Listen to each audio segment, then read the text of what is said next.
the freak of an injury. Amid talk of a trade, Giannis goes down with no contact. We've got the latest on what this means for Milwaukee and the entire NBA. Meanwhile, tonight's the night in the NFL. Dallas in Detroit, a duet of desperation. We'll tell you why one team has a huge edge as they kick it off. Plus, can Philly fly Eagles fly out of their funk in time to hold off the boys and hang on to their hopes of defending their championship? Answers to those and other questions as we get up with you starting right now.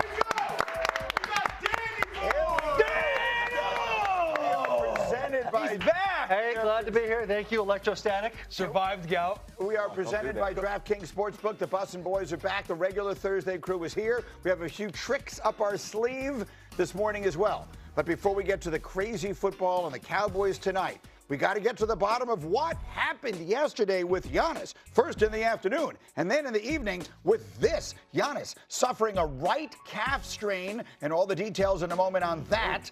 On the same day that ESPN reported he is mulling his future with the Bucks. Giannis and his agent are in ongoing conversations with the organization discussing whether his best fit is in Milwaukee or elsewhere. All that while he's walking off the court looking like this. First, let's hear from Coach Doc Rivers. The conversations Giannis is having with the team about his future and whether or not it should be here in Milwaukee or elsewhere. So here we go again. There's been no conversations. And I want to make it clear just for I would say one more time, but for the 50th time, it clearly is not getting the One Network for sure. Giannis has never asked to be traded, ever. I can't make that more clear. I go to the source. I talk to the source every single day. Every single day. And he loves Milwaukee, and he loves the Bucks.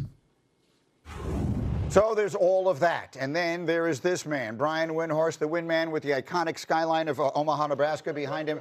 Let's unpack all of this if we can, Wendy. Let's start with the injury, because while all this is going on, Shams' report yesterday and then Doc saying what he said last night, Giannis is lying on the ground with a non-contact injury to his lower leg. What do we know?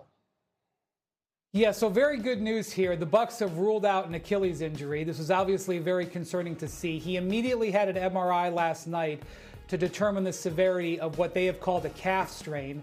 This is very similar to the injury, almost at the exact same spot on the floor he had 2 years ago, which cost him the playoffs. So hopefully he's avoided a major strain here, but there's a possibility he could miss some time. And the Bucks actually responded with their best win of the season last night, beating the Detroit Pistons without him at home. They had been 1-5 this season when Giannis didn't play. So they had a team meeting before this game, and they rallied.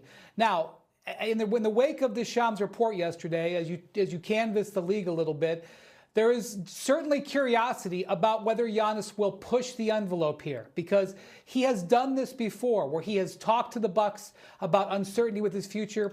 And even in the summer, Shams reported back in October, back in August, he approached the Bucks about the possibility of being traded to the New York Knicks. And the Bucks and the Knicks had several weeks of trade discussions about it. Now, Doc can say with a straight face that there was no trade demand, and I think that that's true. He didn't demand it. However, those discussions were not the Bucks' idea, I assure you, and they sort of whistled past the graveyard because they had made a summer full of, gutsy moves to keep him. And so now the question is, will Giannis, especially with this injury, look to take it to the next level and make a full-blown trade demand, or will he give the Bucks more time? For those who don't know it in their heads, he'll be 31 years old later this week, so still younger than I think a lot of people realize he is. If indeed trade talks do start taking place in a serious way, would it be the Knicks who would be looking at? Who would be the other usual suspects to be looking at? Yes, absolutely, Greeny, because he discussed the Knicks in August. He showed an interest there. If I were the New York Knicks, as soon as I heard about this, I would have had a meeting. I talked to other teams yesterday that did immediately schedule meetings to talk about whether they would make an offer. The Knicks would potentially be on Giannis's list if he went this, but the feel would be that Giannis might expand it. And the reason that Giannis's opinion would matter here, he only has 1 year left on his contract that's guaranteed. He has a player option after next season. So because he's only got one guaranteed year left, he would probably have a role in directing where the Bucks might send him. Again, this is relying on the idea that he would progress to actually asking for a trade, which he's rattled the saber before, including over the summer. But like Doc said, he has not taken that step yet, and the Bucks certainly hope he does not. Is there any way of even guessing what a timeline on this process might look like? Well, I think that everybody here wants some clarity within the next couple of weeks, and whether Giannis is going to be committed to the Bucks for the season or he would like to be traded. And the key date to circle is December 15th. That is when all the players, for the most part, who were signed last summer can be traded. Every year, December 15th is the unofficial start of NBA trade season. So between now and then, pending this injury situation, I think the Bucks and Giannis would hope to have clarity on whether he's remaining invested or not. All right, so that's a week and a half away. So we'll keep a very close eye on all of that. Windy, we miss you. It is great to see you again, and we will see you soon. And if there are any further... Like, fans are upset. They should go blame the people that, didn't pull the trigger on Matthew Stafford as a way of trying to give, scapegoat Mike Tomlin there. Mike Tomlin, people that cover this team have said year in, year out that Mike Tomlin has say in the personnel, that he gets what he wants, and no decision is made when it comes to that roster without him. So, and I think what you're doing, and why I was a little fired up, is you're giving him a pass for that. And it's like, the guy's been there. We could say that he's underachieved, right? So what? No. In your eyes, a fair, non-inflammatory, non-salacious critique of Mike Tomlin is Mike Tomlin the GM has failed Mike Tomlin the coach? No, see, because then you're doing that whole semantics thing. I think Mike Tomlin, the organization as a whole, which Mike Tomlin is part of, has failed. Mm-hmm. And maybe it's because, we can just get to the playoffs and we're happy with this. But the Steeler fans have an expectation. It's championships. He has not delivered. He delivered, when was the last time he won almost 9 years ago, when was the last time you won a playoff game? Even if they make the playoffs, anyone taking the Steelers to win a game? This isn't... I will now. Why? Because you want to see this. Yeah, because I want to see it. But you don't believe that. Yeah, that's the thing. Well, you got to give me the matchup, right? Obviously, that's going to be a specific thing. Am I going to blindly pick the Pittsburgh Steelers to win a playoff game if they win the division? No, I will not.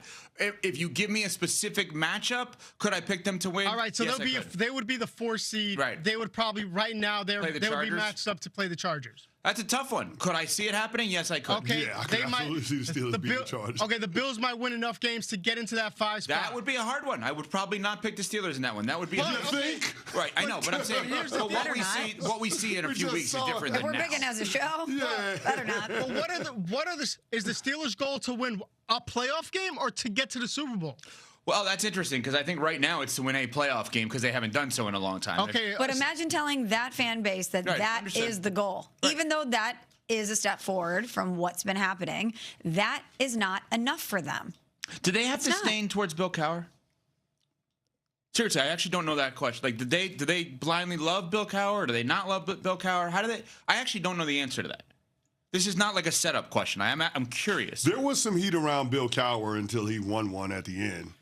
Before that happened, there was some smoke around Bill Cowher too. So it wasn't always rosy with Bill Cowher. Mm-hmm. What'd you say? He pulled a reverse Tomlin where he won at the end, whereas Tomlin won at the beginning, and then there was a long time after that. Cowher had a long time of banging his head against the wall before he finally got the job done. So maybe he went out on top and things were more rosy. Yeah, he got to the Super Bowl where they lost the Cowboys with Neil O'Donnell as their quarterback. Mm-hmm. And Larry Brown, Super Bowl MVP. Yeah, and then he won obviously with Ben, but that Ben wasn't Ben that we know now at that point, right? No. The one that they had against Seattle and Detroit in 2005. I think that's an interesting one. The fact that Cowher won at the end. My point in asking the Cowher question is, are they one of – I guess we're looking at the Pittsburgh Steelers and saying, as a franchise, if you're a coach there for 10-plus years, one's not enough. Whereas 25 to 30 other teams in the league, you win one, you're a god. But as Cam was pointing out, the timing of all that matters. When he won that early on, not only do you have the expectations of the laundry, you're the coach of the Pittsburgh Steelers, you set the precedent that you're a championship-winning coach. So can all things be true, Smalls? Can everything I'm about to say be true? Well, I haven't said it yet. Well, I know where you're going. Okay, go ahead. No, I'm the best-looking person we've ever seen. No. So here, all things be true. Mike Tomlin is so damn good as a head coach. He gets the most out of everybody. He finds ways of winning no matter what. And he's a great coach. The organization, I'll let Nuno split up the pie as to where the blame goes relative to personnel decisions, which Mike Tomlin is in on it. The organization has not done a good job at finding a quarterback. Mm-hmm. And one is not enough for them. Can all those things be true? All those things are true. You could have the utmost respect for the coach Mike Tomlin is, for what he's accomplished, and still be disappointed in a decade span of not winning playoff games. And I don't think that is an outrageous thought process from a fan base that cares, from a fan base that gives up their money, their time, their energy, all of these resources to pour into that franchise. I actually think more fan bases should hold organizations to a certain standard. As we have talked about with fan bases that have been dysfunctional for decades on end, you don't get an extra reward for sticking by a team that doesn't reciprocate. You need reciprocity there. And I don't want to malign Mike Tomlin, but I also understand that it's got to be better. Both things can be true at the same time. Both things can be true, but here's the thing that I don't think Pittsburgh Steelers fans are fully appreciating. Your team is relevant. In order to win a championship,